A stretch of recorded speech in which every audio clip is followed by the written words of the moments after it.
Miami's still waiting on Darian Mensah's final approval, but Damon Wilson's going to put him right back in the national title discussion. You are Locked On College Football with Spencer McLaughlin, your daily podcast on all things college football. Part of the Locked On Podcast Network, your team every day. Welcome, everybody, to another episode of Locked On College Football. I'm your host, Spencer McLaughlin. Thank you all so much for making this your first listen or your first view every day. It is part of the Locked On Podcast Network, your team every day, the number one sports podcast network out there. Thank you all so much, especially my everydayers, for helping make that the case. Trinidad Chambliss, some thoughts there as we continue to monitor a developing situation. And Mendoza is in the... Alberto. See, I wouldn't deceive you. I wouldn't mislead you like that. And a cautionary tale has made his way to Starkville, Mississippi. Some thoughts on Jaden Rashada once again. But Miami is reloading. They just went out and got one of the best edge prospects that has changed teams in the entire portal cycle. Damon Wilson from Missouri has spent several years in college football and just had probably his best as a defensive end prospect. 6'4", 250 pounds, native of Venice, Florida, had 9 sacks this past year, and now goes to fill the void of 22 sacks left by Ruben Bain and Akeem Mesidor. Now, I don't think that you can look at what Miami had this past season coming off the edge and give any reasonable expectation to the guys that follow them that they're just going to be a one-to-one fit. This applies to Texas Tech as well. You can feel good about what Texas Tech has done in the portal. Oh, by the way, 2 other teams that were going after Wilson and his services for the 2026 season. Yeah, Texas Tech and LSU. We know who's going big game hunting out there. It's a lot of the same names, and guess what? Miami just won a big-time transfer portal recruitment. They've actually been a little quiet in the portal. Officially, of course. But let me come back to that and focus on Wilson. This is among the best options Miami could have gone out and gotten to replace the sack production that they had from their 2 edges that were a huge reason. I think the reason above all else. The secondary, yes, it was much improved when they got Xavier Lucas back at halftime after the targeting rule, and I will take this opportunity to once again say there is no good reason to eject kids for targeting. Have the rule, fine. No one's saying get rid of it. Stop ejecting kids. It's ridiculous. You're holding college kids to a higher standard and punishing them more than the professional athletes. It's absurd. Totally insane. Unless something is very clearly and obviously deliberately malicious, you should not be ejecting college kids from a football game. It's just ridiculous. Anyway, bringing it back to Miami. Their secondary improved tremendously. Their scheme and game plan with Corey Heatherman significantly better than it was the year before. That's why you make those sorts of changes and you don't wait around. Lincoln Riley with Alex Grinch. Anyway. What Miami fundamentally was able to do in the national championship game to hold Indiana to 27 points, a number that Oregon wasn't able to get to, defensively, a number that Alabama wasn't able to get to, that Ohio State was. Ohio State kept Indiana to 13 points, and quite frankly, I'm not so sure Ohio State wasn't the second best team in college football this year. Look at how they played Indiana, even closer than Miami did. Both were thrilling one-possession games that I thoroughly enjoyed watching, of course. But what those 2 teams have in common is really the only defense anybody has against an NFL quarterback who's going to be the number 1 overall pick, or any first-round caliber quarterback, frankly, and NFL caliber wide receivers, which he absolutely had. You have to be able to disrupt the quarterback, get him off his spot, and not let him sit and throw. It doesn't matter how good your coverage is. He'll slice and dice.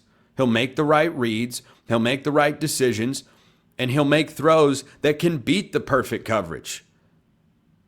I mean, on 3rd and 4th down, The only way Miami was stopping the back shoulder fade was either Elijah Surratt uncharacteristically dropped the ball or their defensive ends got home and Mendoza couldn't stand there and allow that play to develop. So Damon Wilson is a huge, huge addition for Miami to allow them to keep the same blueprint that they just rode all the way to the national championship game. And by the way, they've also got Marquise Lightfoot back, and Jason Taylor is still their coach in the ends. Went pretty well this past year. Bain, boy, you watched some of the film that he put on display in that national championship game. Special, special stuff. Wilson this year, 9 sacks, over 500 snaps with the Tigers. Pretty tough if you're Eli Drinkwitz in this spot. PFF grade on the pass rush of 80.9, by the way, for those of you that follow those sorts of metrics. Now, the next proverbial shoe to drop, so to speak, in the portal for Miami is Darian Mensah. Because we're all sitting here and waiting, and this is the off season of legal drama. If we were to give names or monikers to every offseason in college football and what they're defined as, there was, the downfall of the Pac-12, the near downfall of the Big 12. So far, this has been the court case offseason. And Miami has actually only added 7 transfers so far.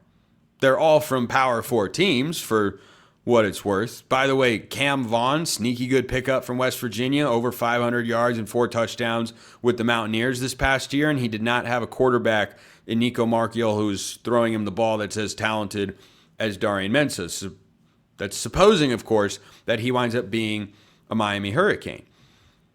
Anytime you get weapons, you got to have someone else other than Malachi Toney. But you look at the lineup of guys that Miami is bringing back that you expect them to get if they get Mensah's running mate at wide receiver from Duke, who's over 1,000 yards this past year. They bring in those 2 guys with Malachi Toney, with Damon Wilson, with the other defensive pieces that are returning. Doesn't feel like a reset year for Miami whatsoever. Feels like a reload. Feels like an immediate re-entrance into the national title conversation. Now, the Mensah thing does have to play out because there is not another viable quarterback option for the Hurricanes that is anywhere near as talented or proven as Mensah is. So all their chips proverbially are in the middle of the table for that particular chess piece to move in their direction. If they are able to checkmate their opponent and get Mensah, I don't think it even matters if they get his wide receiver buddy. I think that it'd be a good addition. Of course, you always take more weapons. You don't say no to that. But at that point, the formula for Miami, running the football, your quarterback making plays, and having elite guys up front to get after the quarterback, being built inside out. They're not the first team or program to do it. They're just one of the best in the entire country at doing it right now. Damon Wilson, he almost wound up at LSU. LSU just added Prince William from Ole Miss. Matt Moscona of Locked on LSU talked about him on this show yesterday. Go check it out if you missed that segment. But man, Lane Kiffin is leaving no stone unturned. Went after Wilson, is going after Jordan Seaton. I want the season to be here already. I'm already okay. No, there's still a lot of puzzle pieces. We don't know everybody's schedule. Schedules came out in the Big 12, but they haven't in some other conferences like the Big 10. So we're still waiting on a few things. But I tell you what. Everyone's going to use this as justification to expand it to 16 teams. That was cynical. That was a cynical way to end the segment, and I did it anyway. Leave your thoughts in the comments below. Hit me up on Twitter, however you want to get in touch. 2 different quarterbacks to talk about. One of the most impactful decisions in the entire sport that we're still waiting on, and the other Mendoza. First, this episode brought to you by our friends at FanDuel. FanDuel is officially in playoff mode. Every game day during the NFL playoffs, FanDuel is giving customers even more ways to get in on the action. Because right now, every NFL playoff game day, FanDuel users get a profit boost pack waiting for them inside the app. Each game day, you'll see a pack loaded with multiple profit boosts you can apply to the bets you like most. Open your profit boost pack first thing on game day and see what boosts you want to apply. The boosts let you lean into your game day instincts, those moments where you go, I know what's going to happen here. I've seen this, but I know what's trending. FanDuel is here. FanDuel is here to let you ride those instincts. The boosts give you more juice on the bets you already like instead of forcing you to bet something new. Every play feels bigger, and the boosts make your bets feel that way too. Make your picks, then apply your profit boost to go after even bigger payouts while the playoffs get rolling. Go Seahawks, by the way. Visit FanDuel, an official sportsbook partner of the NFL and the official sportsbook sponsor of the Locked On Network, and grab your profit boost pack every NFL playoff game day. Check them out at FanDuel.com. Perhaps the most consequential quarterback legal decision we're waiting on is Trinidad Chambliss. Now, I know I made a compelling case in the first segment for the answer to that statement to be Darian Mensah. However, important though Mensah is, I think he's running in second place for overall importance. Because of the way Miami plays and how little they have won games or did win games this past year, including in the playoff, and how little their quarterback often contributed statistically to those wins. If, let's say, some crazy scenario, which I do not anticipate, I think Chambliss will play for Ole Miss. I think Mensah will play for Miami this year. But I'm not a lawyer.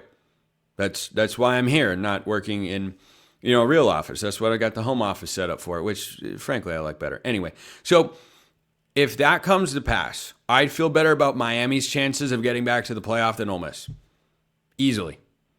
I don't even know that it would be necessarily that close. Trinidad Chambliss was Superman. The reason I picked Miami to beat them in the national semifinal was that I felt like Miami had a more complete football team. And as I just talked about, Miami is a very complete football team. And they're making the right sorts of moves. And they're not even overly reliant on the portal. They just need to get their quarterback out of there, and they probably will.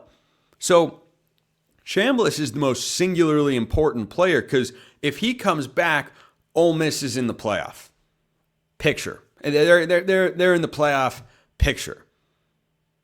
But Stephen Willis of Locked On Ole Miss has come on this very show and said, yeah, if they don't have Trinidad Chambliss, hard to see how they make the playoff. It gets harder for Miami. I'm not trying to deny that and saying they're making the playoff no matter what, no matter who is playing quarterback for them. But if you're asking me which team is better suited stylistically and personnel-wise to survive, yeah, the answer is definitely Miami in that conversation. And Chambliss was so good. If he comes back, he will be one of the Heisman favorites. He will shoot up like a rocket ship on the odds boards to win the Heisman Trophy next year because the numbers he can put up in that offense that we saw him put up against some of the best defenses in the country, it wasn't his fault they lost to Miami.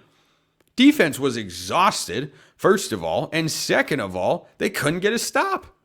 Miami was wearing them down. Miami leaned on him and made the game-winning drive. And heck, Chambliss still almost orchestrated a game-winning drive a la Josh Allen in the playoffs until Mahomes ripped the rug out from underneath him in that incredible divisional game from years ago. He was close to doing that. He could put on the cape. He can be Super Skrull, who's got the combined powers of the Fantastic Four. I'm pretty sure I have that right. There is growing optimism, according to CBS Sports, that Chambliss is going to be granted an injunction to play, or a rule, whatever, that he's going to be able to play. Now, based on what I had heard, I'm a little surprised this hasn't come to fruition already. But the wheels of justice, the gears of justice, they churn a little slowly sometimes. It's in the legal system. It's making its way. Keep an eye on this one, though. Because while I would probably, if Mensah doesn't wind up going to Miami, pick them to miss the playoff, I'd have to think about it. But with Ole Miss, I don't think I would have to think about it. It's just, oh, nope, they're not in the playoff discussion. Okay, well, had a great season, reload, and have the best year you can, try to get ready for 2027. Boy, the spring portal window would go crazy if they still had one. But, of course, they got rid of one. And in this portal window, it's Alberto Mendoza. I don't know how many other national college football shows mentioned since the season has ended that, hey, Georgia Tech just had an awesome season. Hey, Georgia Tech added Justice Haynes from Michigan. That's a perfect fit. But what are they doing at quarterback? What's the plan? There's a collection of young guys in the room who lack experience, have got some talent. One of them's been in the system for the last couple of years. It's a new system of sorts. I imagine it'll be very similar because Brent Keith's still the head coach. But Haynes King out of eligibility. Buster Faulkner goes to Florida, takes Aaron Philo with him. And Alberto Mendoza, who we know wasn't starting at Indiana had he stayed with the Hoosiers since they brought in Josh Hoover from TCU, my favorite quarterback in the portal in this 2026 cycle.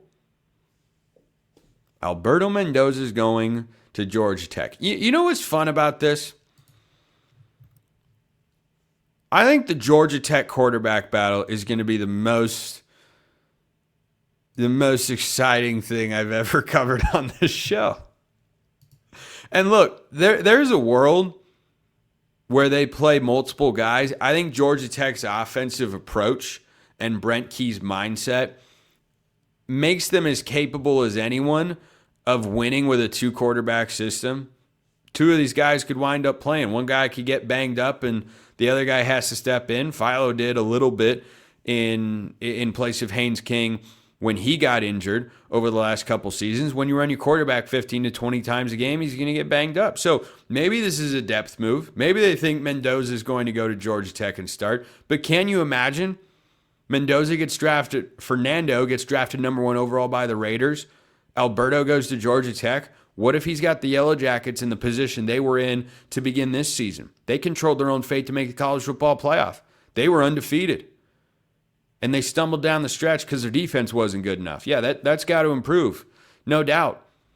But, I mean, the name Mendoza now has such a mystique, such a lore, such a gravitas, such moxie to it that I think this becomes one of the most intriguing quarterback battles and no doubt impactful ones. Yeah, Miami's going to be the favorite in the ACC in 2026, especially if Mensah winds up playing quarterback for him. Who's the clear-cut number 2? Because we know it's not going to be Duke, this past year's runner-up. Do you think it's going to be Virginia? I mean, it could be. Do you think it is going to be... I mean, put a team in there. Is Florida State reascending? ACC is pretty open. Is Clemson going to get back? I don't know. People like me believed in Clemson coming into this season. Never making that mistake again. That was just, oof. There was way... We're going to watch April's NFL draft come and go. And we're going to see how many guys from Clemson get selected. And we're going to look around at, as a college football collective fan base and go, Dabo, what in the world were you doing over there? No wonder they made a change at offensive coordinator. I mean, there's way too much talent on that team for them to have been as bad as they were. And yeah, that's the world we live in. And Alberto Mendoza going down to Atlanta. There are worse places to be. Fernando embodied toughness, grittiness, physicality. Brothers often share, like most siblings, a lot of similar traits with each other. Well, I can tell you one thing. If there's one word that embodies a Brent Key quarterback, It's toughness. There might be 4 guys going out that have a legitimate shot to be the Georgia Tech starting quarterback. How about that? Something I couldn't believe and something that I can believe, and is a word of warning to everybody else. First, this episode brought to you by our friends at TurboTax. Tax season doesn't have to take over your life. It doesn't. This year, TurboTax is making it easier than ever to just hand things off and move on with your day. That's simple. With TurboTax Full Service, you can have your taxes done for you by a trusted local expert, start to finish, without the stress or guesswork. Instead of spending hours trying to figure out forms, you can meet with a local TurboTax expert in person or connect online. They handle everything from W-2s to self-employed forms, and they're working to get you every deduction. You can upload your documents, go about your day, and get updates right in the TurboTax app. It's a huge time saver and gives a real peace of mind knowing an expert is handling it all for you. For a limited time, you can have your taxes done by a local TurboTax expert for just $150 all in if a TurboTax expert didn't file for you last year. Just file by February 28th. Take taxes off your plate and get back to your life. Visit TurboTax.com/local to book your appointment today. That's TurboTax.com/local.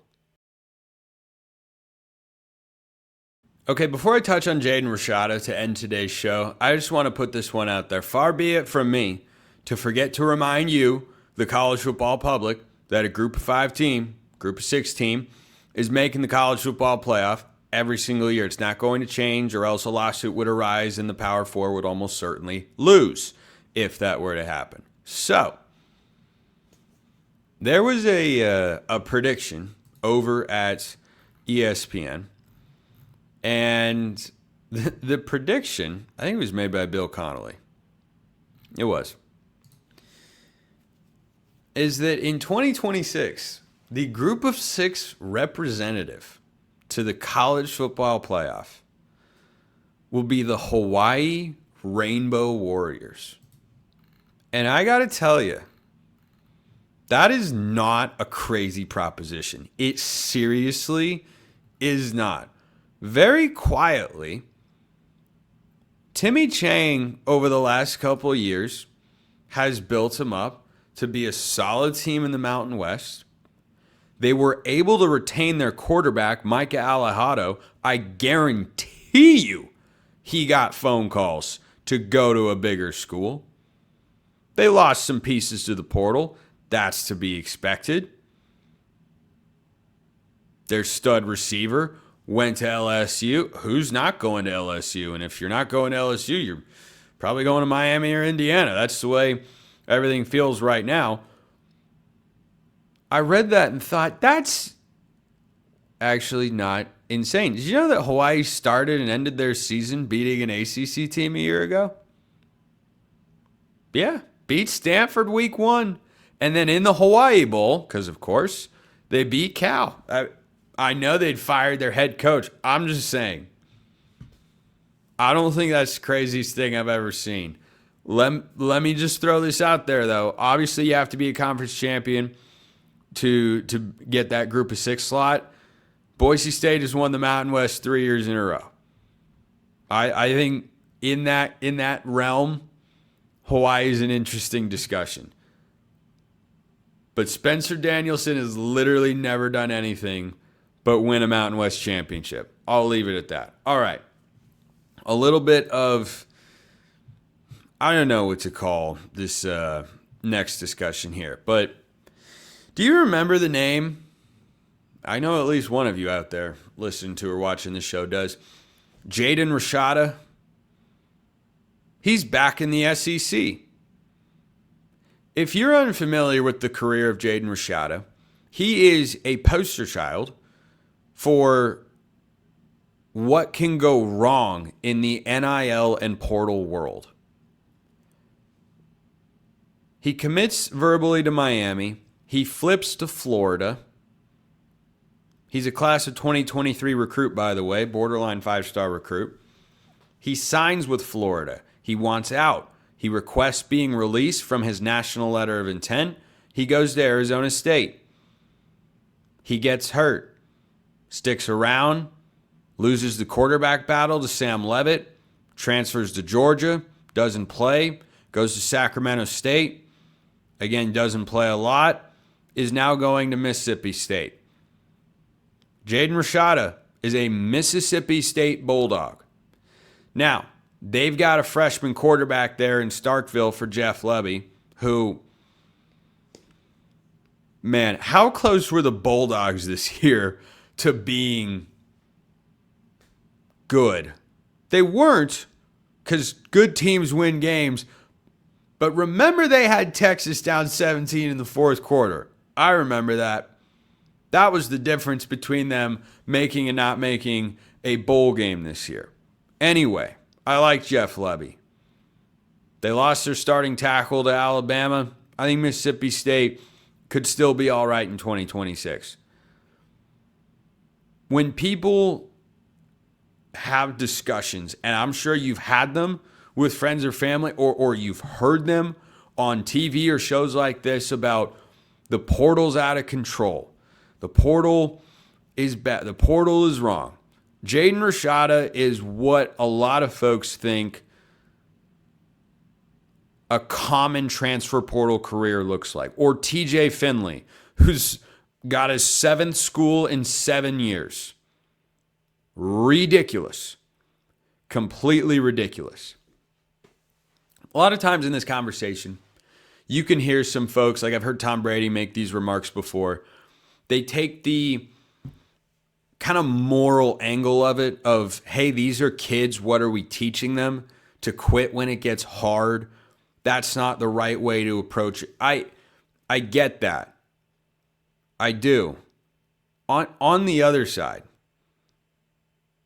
and this is not me saying that there shouldn't be some restrictions on movement, because I do think there need to be some, or contracts need to be able to be signed to make things binding to prevent these sorts of scenarios.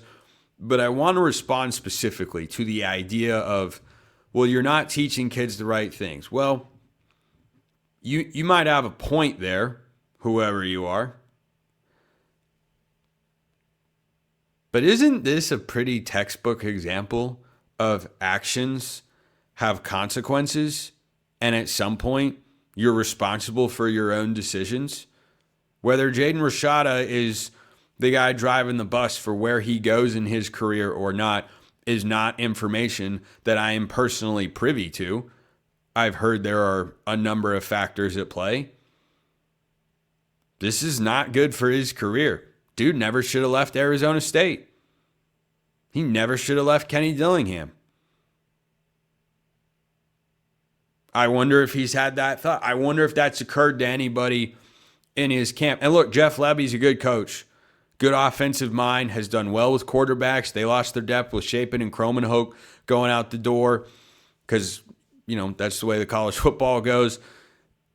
He's not expected to be the starter. I texted my guy, Jaron Sporer, locked on Mississippi State, said, dude, this is not the plan, right? He said, no, it's not the plan. I was like, oh, okay, phew, because I would have been highly concerned for the future of the Bulldogs if that was the idea. But he's brought in to be a backup. He's been around college football a lot. But again, a lot of guys go into the portal and think that a new, fresh start is always going to be better. Sometimes it is. Sometimes you hit a home run. If you do all of that without a real plan, though, you can wind up making yourself worse off. Sam Leavitt left. If Jaden Rashada had been there this entire time in Tempe and had stuck it out, dude's got plenty of talent. He'd be sitting there learning the system. Maybe they bring in Cutter Boley anyway, but he'd have the advantage of having a prior relationship with Kenny Dillingham and Marcus Arroyo, the offensive coordinator. He's going to be a backup at Mississippi State. That's what his career has come to. Heck, he might even wind up being a third string at some point. He didn't play at all at Georgia. Whereas this year, for a kid that was a 2023 recruit, he could have been no worse than the number 2 and perhaps the number 1 guy at a Big 12 title contender. Cautionary tale. And one that I'm convinced We'll get a couple segments on this show every offseason until 2027, at least. Appreciate everyone listening. We'll see you next time. And until then, hope you have a wonderful rest of your day.